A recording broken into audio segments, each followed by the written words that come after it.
कैसे हो आप सब? आई होप मस्त होंगे। दोस्तों आज की वीडियो हम लोग डिस्कस करने वाले हैं रिवीजन टिप। लोग तो शहीद हो गए याद करते करते। आप बहुत पढ़ते हैं, आपको आता कुछ नहीं। पढ़ा हुआ याद नहीं रहता। नहीं होता यार मुझसे। पढ़े यार कुछ पढ़ा तुरंत याद है, हम उसको रिवाइज भी करते हैं। आधे घंटे बाद कुछ चीजें भूल जाएंगे, 2 घंटे बाद कुछ और भूल जाएंगे।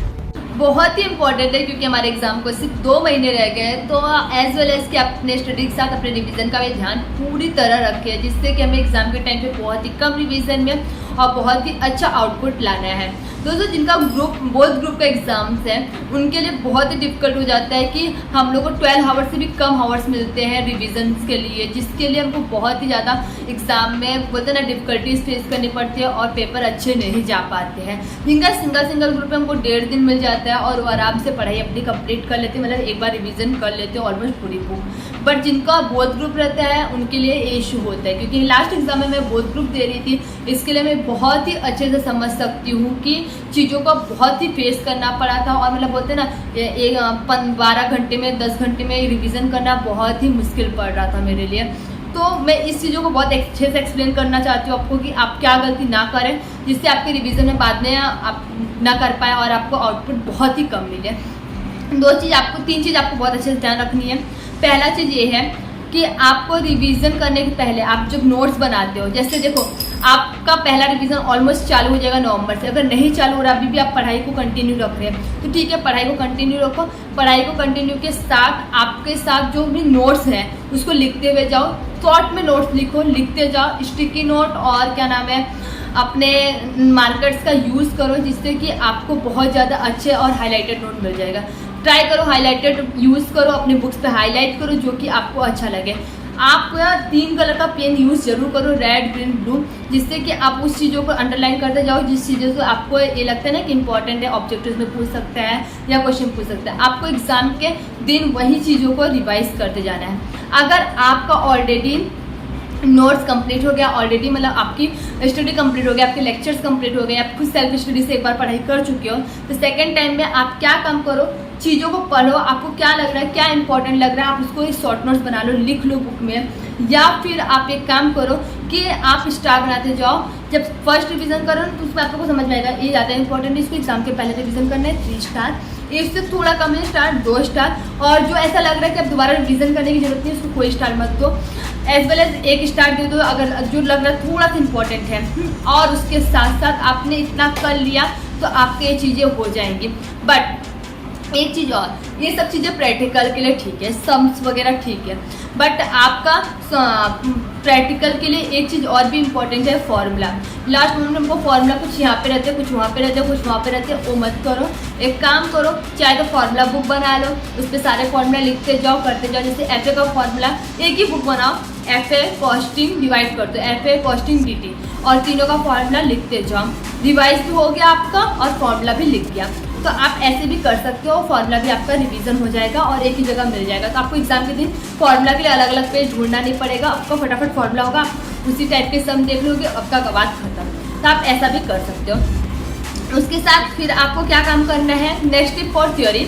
थियोरी में आपको क्या करना है, थियोरी के लिए आपको आप थियोरी एक बार पढ़ लिए हैं, शाम को वही सेम चीज़ रिवाइज करके फिर सो जाइए।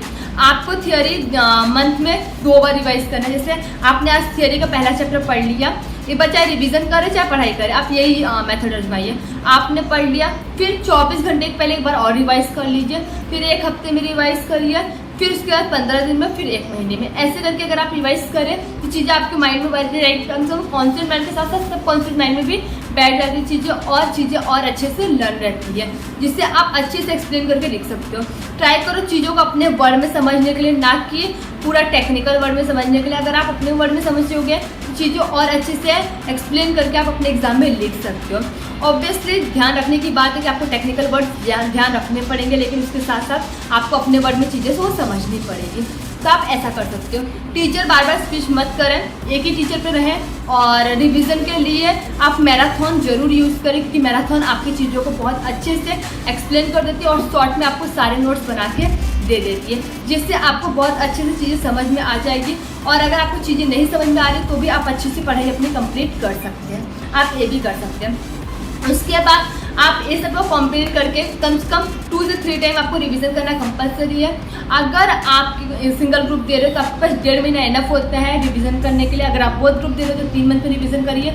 अगर उससे कम टाइम में आप रिवीजन कर रहे हो तो ऑब्वियसली अपने रिवीजन का टाइम बढ़ाना पड़ेगा और आपको स्टडी का डेज 12 से 15 घंटे करने ही पड़ेंगे। देखो, प्रोफेशनल कोर्स में आपको पढ़ने के लिए टाइम आपको ज़्यादा देना पड़ेगा, और अगर आप जॉब और आर्टिकलशिप स्टूडेंट के साथ पढ़ाई कर रहे हो तो उसके लिए आप एक चीज़ कर सकते हो कि आपके पास जो एक्स्ट्रा आवर्स बचते हैं उसमें आप लिख के पढ़ाई करो और उसके बाद आप चीज़ों को रिवाइज करो। जितना हो सके बुक बंद करके चीज़ों को रिवाइज करो और चीज़ों को अच्छे से समझोगे।